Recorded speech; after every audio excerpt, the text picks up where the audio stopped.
श्री स्वामी समर्थ. मागच्या शॉर्टमध्ये मी सांगितलं होतं की स्वामी समर्थांच्या गुरुवारच्या व्रताचे महत्त्व. तर या व्हिडिओमध्ये मी तुम्हाला सांगणार आहे या व्रताविषयी सूचना. नंबर 1. अक्कलकोटवासी श्री स्वामी समर्थ हे साक्षात प्रभू श्री दत्तात्रयाचे अवतार रूपी भगवान आहे असा ठाम विश्वास मनोमनी ठेवूनच हे व्रत करावे. नंबर 2. शक्यतो गुरुवारपासूनच किंवा एखाद्या शुभ दिवशी या व्रताचा प्रारंभ करावा. नंबर 3. सलग 9 गुरुवार हे व्रत करावे. नंबर 4. आपल्या मनात शुद्ध व मंगलमय हेतू ठेवूनच हे व्रत करावे. शत्रूचेही वाईट हो हा विचार नसावा. नंबर 5.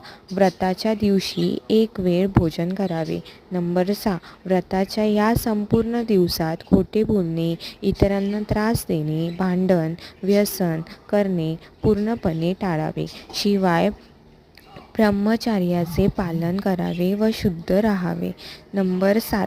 व्रत संकल्प पहिल्या गुरुवारी करून संकल्प पूर्ण होताच 10व्या गुरुवारी उद्यापन करावे. नंबर 8.